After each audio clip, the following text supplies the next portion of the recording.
नमस्कार, मैं हूं रत्ना और आप देख रहे हैं सी न्यूज़ भारत। रुक मध्य प्रदेश बुलेटिन की ओर। बात होगी छतरपुर की, जहां फर्जी एमसीएक्स के कारोबारियों के घर पहुंचा 3 थानों का पुलिस बल, गिरफ्तारी होनी तय। साथ ही बात करेंगे पवई की, जहां बाल श्रम की शिकायत के बाद श्रम विभाग की टीम ने दीपक फुटवेयर प्रतिष्ठान पर दबिश देकर जांच की। तमाम खबरों पर विस्तार से चर्चा करेंगे। छतरपुर में एमसीएक्स कारोबार से जुड़े एक बड़े मामले में पुलिस ने सख्त कार्रवाई करते हुए 6 कारोबारियों के खिलाफ नामजद एफआईआर दर्ज की है।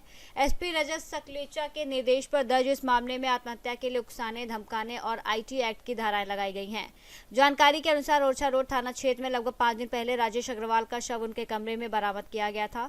सूचना मिलने पर पुलिस ने दरवाजा तोड़कर शव को बाहर निकाला था, जिसके बाद पोस्टमार्टम के दौरान सुसाइड नोट भी मिला, जिसमें कई लोगों के नाम सामने आए थे। इसी आधार पर पुलिस ने जांच तेज करते हुए बीती रात करीब 1 बजे ओरछा रोड थाने में सीएसपी अरुण कुमार सोनी और थाना प्रभारी लेखराज मीणा की मौजूदगी में एफआईआर दर्ज की। मामले में रोहित उर्फ छोटू पटेरिया, अनवर खान, शरद अग्रवाल, सुरेश नगरिया, मुडू उर्फ दीपक अग्रवाल और हमीद उर्फ कल्लू कलई को नामजद किया गया है। पुलिस ने सभी आरोपियों को पूछताछ के लिए हिरासत में लिया है और जल्द ही उन्हें न्यायालय में पेश किए जाने की संभावना है। मामले की गंभीरता को देखते हुए जांच में अन्य नाम भी जुड़ सकते हैं। इस पूरे मामले को लेकर क्षेत्र में चर्चा तेज है और निष्पक्ष जांच की मांग उठी है। राजेश अग्रवाल सुसाइड मामले में एफआईआर हुई है। किन तरह एफआईआर है, किन थानों में है, क्या अभी तक जांच में सामने नहीं है? थाना ओरछा रोड के जो राजेश अग्रवाल का मर्ग का केस था, उसमें परिजनों के जो बयान हैं, सुसाइड नोट में जो तथ्य और नाम उल्लेखित हैं और जो तकनीकी जांच अभी तक हुई है, उसके आधार पर 6 लोगों के विरुद्ध नामजद एफआईआर दर्ज की गई है, जिसमें आत्महत्या का दुष्प्रेरण विशेष रूप से धारा है। इसमें रोहित पटेरिया, अनवर खान, शरद अग्रवाल, कल्लू कलई, सुरेश नगरिया और मोनू अग्रवाल के विरुद्ध हुई है। पुलिस की टीमें जो है लगातार दबिश दे रही हैं और इसमें गिरफ्तारी करके अग्रिम विवेचना की जाएगी। अभी तक सर कितने लोग गिरफ्तार हो चुके हैं? इसमें पुलिस की टीम अभी प्राथमिक तौर पर अलग अलग जगह गई है। जैसे ही गिरफ्तारी होती है या हिरासत में आते हैं, आपको बताया जाएगा। कितने थानों की पुलिस गिरफ्तारी में रोक दी? स्थानीय अनुभाग की टीमें जो है इस विभाग के निर्देशन में कार्य करें। सर और भी नाम बढ़ेंगे क्या सर अभी आरोपियों के? अभी तक जैसा मैंने आपको बताया कि तकनीकी जांच और जो बयान हुए हैं उसके आधार पर ये नाम निकले। अगर भविष्य में कुछ ऐसा बिंदु निकल के आता है, अभी तक जो भी जांच होकर आई है, सभी परिजनों के बयान भी हो गए, उसमें प्राथमिक तौर पर यही नाम निकले। अपराधियों से भी पूछताछ होगी क्या सर? वो 6 आरोपी बने? हर अपराध में जिसमें गिरफ्तार किया जाता है उसमें पूछताछ की जाती है और अगर कोई तथ्य निकल के आता है तो उसके आगे वैधानिक कार्रवाई की जाती है। जो सर 6 आरोपी है, इनका सुसाइड नोट में नाम था क्या? जैसा कि आपको बताया था कि एक नाम था और शेष में व्यक्ति ने लिखा था कि मेरे व्हाट्सएप और मेरे मोबाइल से आप डेटा ले सकते हैं। साथ ही परिजन जो उनके साथ रहते थे, उनकी माता जी थी, उनके भी बयान लिए गए और सभी चीज़ों को सम्मिलित करने के पश्चात इन नामों पर पहुंचा गया। छतरपुर से सी न्यूज़ संवाददाता कुलदीप सक्सेना की रिपोर्ट। छतरपुर जिला मुख्यालय सहित समूचे जिले में इन दिनों विविध तरह की घटना, दुर्घटना और वारदातें प्रकाश में आने के कारण समूचा जिला सुर्खियों में बना हुआ है। अभी महिला द्वारा पति की हत्या के एक मामले का चालान न्यायालय में पेश भी नहीं हो पाया होगा और सिविल लाइन थाना क्षेत्र के शिवनगर में एक और बड़ी वारदात घटित हो गई।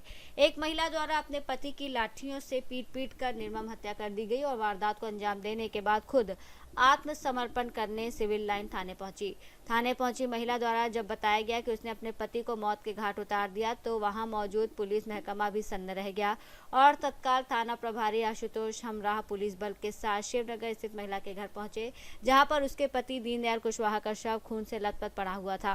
पुलिस द्वारा तत्काल मौका मुआयना करते हुए प्रारंभिक औपचारिकताएं पूरी कर शव को पोस्टमार्टम के लिए जिला अस्पताल भेजने की व्यवस्था की और मामले को जाँच में ले लिया है। आपकी दामाद है ये मंदिर डले जोन? हाँ। कहाँ रहती हैं? हमें तो ही रहती है, हमारे ही घर है ये। तो क्या विवाद हो गया इतना? अरे इनका विवाद बहुत पहले से चल रहा सर। ये मारपीट करता, दारू पीता और इधर आता तो वैसे एकदम हंगामा मचाता। वो आज हम हदे गए इधर पे, हम तो पति पत्नी गए थे साथ निमंत्रण में, तो कल चले गए थे। अब आ जाए हम जब सब होगा जब तक। ठीक है, तो कितने बजे की घटना है ये? ये घटना हो शायद 1 बजे की। बहुत सालों से विवाद चल रहा था? बहुत सालों से, 4-5 साल से। लगभग 1 घंटे पहले ऐसी सूचना प्राप्त हुई है कि शिवनगर कॉलोनी में दीनदयाल कुशवाहा नामक व्यक्ति की, जो कि अनगौर गुलगंज क्षेत्र का रहने वाला है, इसकी मृत्यु हो गई है और प्रथम दृष्टया इसमें मर्ग पंजीबद्ध कर जांच जारी की गई है। और चूँकि मौके पे प्राथमिक तौर पे उसकी पत्नी ने घटना कारित करना स्वीकार किया है, तो इस संबंध में भी अभी विस्तृत पूछताछ की जा रही है। बाकी जो और एविडेंस है और एफएसएल की टीम और बाकी अन्य बिंदुओं पर भी अभी जांच की जाएगी। क्या कारण था मुख्य रूप से और क्या जो पत्नी है वो खुद थाने पहुंची है?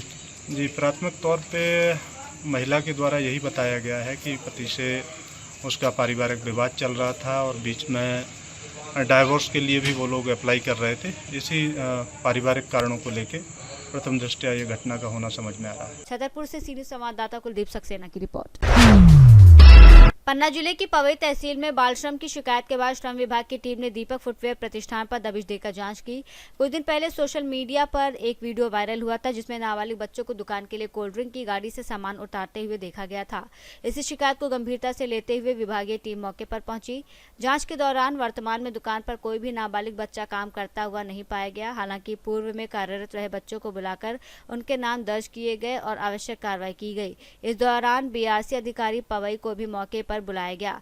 श्रम विभाग ने निर्देश दिए कि संबंधित बच्चों का स्कूल में नामांकन कराया जाए ताकि वो शिक्षा से जुड़ सके और बाल श्रम से दूर रह सकें। वहीं दुकान संचालक को सख्त चेतावनी दी गई कि भविष्य में किसी भी नाबालिग से काम ना कराया जाए, अन्यथा नियमानुसार कार्रवाई की जाएगी। वहीं अधिकारियों ने बताया कि बाल श्रम के मामलों पर लगातार अभियान चलाया जा रहा है और शिकायत मिलने पर तत्काल कार्रवाई की जाती है। वायरल वीडियो के बाद हुई इस कार्रवाई ने बाल श्रम के मुद्दे को एक बार फिर चर्चा में ला दिया है। अब देखना होगा कि आगे ऐसे मामलों पर विभाग कितनी सख्ती से कार्रवाई करता है। द्वारा हमें सूचना मिली थी कि यहाँ बच्चे कार्यरत हैं, तो उस उद्देश्य से हम यहाँ आए हैं, यहाँ जांच की है। बच्चे तो आज कार्यरत नहीं पाए गए हैं, लेकिन जो वीडियो है उसकी जांच की जाएगी और जो भी आगे है अग्रिम कार्रवाई की जाएगी। मैडम, ये देखा जाता है कि पूरे क्षेत्रों में भी बच्चे दिख रहे हैं, लेकिन आप लोग के द्वारा कभी भी कोई भी सर्वे नहीं किया जाता, क्या बात है?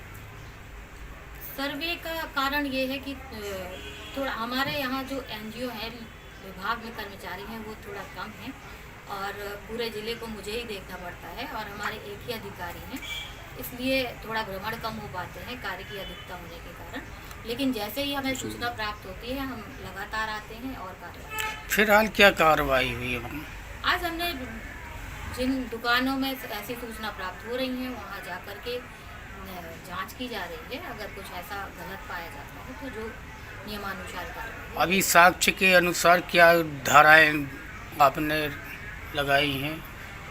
अभी तो धारा 12 का काम हुआ है। धारा 12 पे नोटिस ऑफ डिस्प्ले वगैरह वगैरह इन पे कार्रवाई की जाएगी और बच्चों से जो भी काम कराएं तो उसकी सूचना पूर्व में देनी होती है। 14 वर्ष का बच्चा तो कहीं लगाना ही नहीं है आपको। अगर 14 वर्ष से ज़्यादा का बच्चा है तो आपको संबंधित विभाग में जाकर के सूचना देनी होगी और जो भी ये उल्लंघन हुए हैं उनमें कार्रवाई की जाएगी। जी, मैं नाम पवई से सीनियर संवाददाता सुरेश कुमार द्विवेदी की रिपोर्ट। शुजालपुर स्थित रुद्राक्ष गार्डन में धननगर युवा महासभा के नेतृत्व में पुण्य श्लोक लोकमाता देवी अहिल्याबाई होलकर की 301वीं जयंती को धनगर गौरव दिवस के रूप में हर्षोल्लास के साथ मनाया गया, जिसमें बड़ी संख्या में समाज के महिला, पुरुष और युवाओं ने सहभागिता की। कार्यक्रम में मुख्य अतिथि के रूप में खादी ग्रामोद्योग बोर्ड अध्यक्ष पंकज जोशी और काला पीपल विधायक घनश्याम चंद्रवंशी मौजूद रहे, जबकि कई अन्य जनप्रतिनिधि, सामाजिक कार्यकर्ता भी मंचासीन रहे। आयोजन की शुरुआत अतिथियों द्वारा देवी अहिल्याबाई होलकर के चित्र पर माल्यार्पण और दीप प्रज्वलन से हुई, जिसके बाद समाज के उत्थान, शिक्षा, संगठन और सुशासन जैसे विषयों पर विचार व्यक्त किए गए। इस अवसर पर समाजजनों ने टेम्पो चौराहे का नाम लोक माता के नाम पर रखने और समाज के लिए धर्मशाला, मांगलिक भवन के लिए भूमि आवंटन की मांग रखी, जिस पर सकारात्मक आश्वासन दिया गया। कार्यक्रम में 10वीं 12वीं में 80% से अधिक अंक लाने वाले विद्यार्थियों और भारतीय सेना में चयनित युवाओं का भी सम्मान किया गया। इस अवसर पर परशुराम धनगर, गोलू धनगर, रमेश धनगर सहित बड़ी संख्या में समाजजन और महिलाएं मौजूद रहीं। उसमें लोकमाता देवी अहिल्याबाई का परिचय पिछले जब 300 वर्ष पूरा 1 वर्ष उनके नाम पर एक व्यक्ति को लोकमाता देवी अहिल्या के बारे में, अहिल्या देवी के बारे में जानकारी हुई, किस प्रकार से उन्हें कुशल शासक रही और जिस प्रकार से आज जो सरकार धर्म को लेकर काम कर रही है, उनके समय 300 साल पहले धर्म आधारित राज्य उनने चलाया। आज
सुचारू रूप से नहीं चल सकता। वो धर्म आधारित शासन का संचालन करने वाली लोकमाता देवी अहिल्या की 301 जयंती आज है और हम सब लोकमाता पुण्यश्लोका देवी अहिल्याबाई होलकर जी की 301वीं जयंती को आज शुजालपुर में युवा धनगर महासभा के तत्वाधान में आज यहाँ हुआ यह कार्यक्रम। बड़े गौरवमय कार्यक्रम था। निसंदेह लोकमाता अहिल्याबाई होलकर का जन्म उनके जीवन से प्रेरणा लेने की है। आज देश में मोदी जी जितनी भी विकास के कार्य कर रहे हैं, चाहे तीर्थ स्थलों का उद्धार कर रहे हैं, जीर्णोद्धार कर रहे हैं, वो लोकमाता अहिल्याबाई होलकर ने आज से 300 साल उनके जन्म के बाद जब रास्ता संभाला इंदौर का, तब उनके जीवन में उन्होंने सोमनाथ, अयोध्या, मथुरा, देश के विभिन्न स्थानों पर जीर्णोद्धार करवाए। रोजगार की बात करें तो महेश्वरी साड़ी आज तक उनके द्वारा स्थापित एक प्रयास था जो आज तक प्रसिद्ध है। ऐसे अनेक काम लोकमाता अहिल्याबाई होलकर ने उस समय करवाए। पर्यावरण की सुरक्षा की बात करें, वृक्ष लगाने की बात करें, धर्मशालाएं बनाने की बात करें, समाज जीवन के प्रत्येक क्षेत्र में लोकमाता अहिल्याबाई होलकर का जीवन प्रेरणादायी है। सुशासन के लिए प्रेरणादायी है, व्यक्तिगत जीवन उनका प्रेरणादायी है। वो सबसे प्रेरणा लेने के लिए आज सभी एकत्रित हुए थे। आज ये 301वीं जयंती को बड़े धूमधाम से समाज ने मनाया है।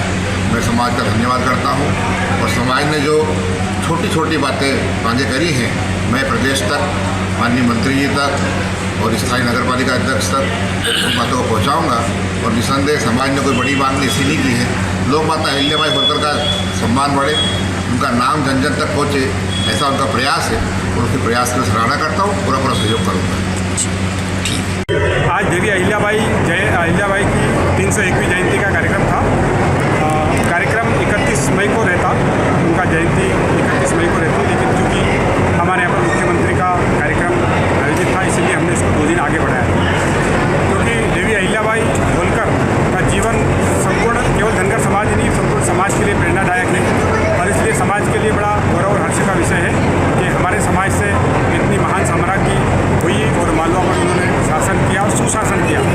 धर्मप्राण महिला थी और पूरे देश भर के अंदर उन्होंने तीर्थ स्थानों का और घाटों का, कुएं और बावड़ी का, ऐसे लोक कल्याण के काम किए। ऐसी धर्मप्राण जन कल्याण की प्रतिमूर्ति देवी अहिल्याबाई की जयंती का यह आयोजन था और इसमें हमारे सारे अतिथि और समाज के सारे युवाओं ने बढ़ चढ़ करके भागीदारी की। और यहाँ पर जो अतिथि आए थे, विधायक जी भी आए थे और कैबिनेट मंत्री भी आए थे, तो आपने किस प्रकार की कुछ मांगे रखी है?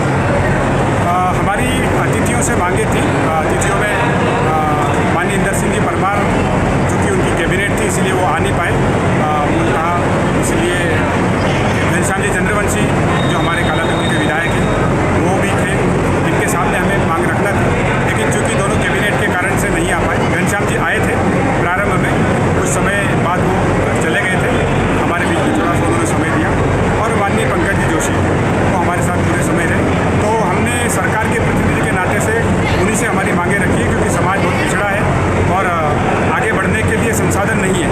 इसलिए सरकार से अपनी मांग की है कि बच्चों के पढ़ने के लिए, क्योंकि प्रतिभाएँ छात्र छात्राएँ बहुत हैं और इसलिए शहरी क्षेत्र में एक छात्रावास के लिए भूमि आवंटित हो। देवी अहिल्याबाई होलकर जो हमारे संपूर्ण समाज के लिए, हिंदू समाज के लिए प्रेरणा है, उनके स्मरण के लिए वो हमें सबको प्रेरणा दे। इसलिए कोई चौराहे का नामकरण, वहाँ पर उनकी प्रतिमा, गरिमामय प्रतिमा हो, ताकि सारा समाज उनसे प्रेरित होता रहे। ये हमने मांगे रखी। शाहजहाँपुर से सीनियर संवाददाता रमेश राजपूत की रिपोर्ट। बुलेटिन में फिलहाल इतना ही। देश और दुनिया की तमाम बड़ी खबरों के लिए देखते रहिए सी न्यूज़ भारत।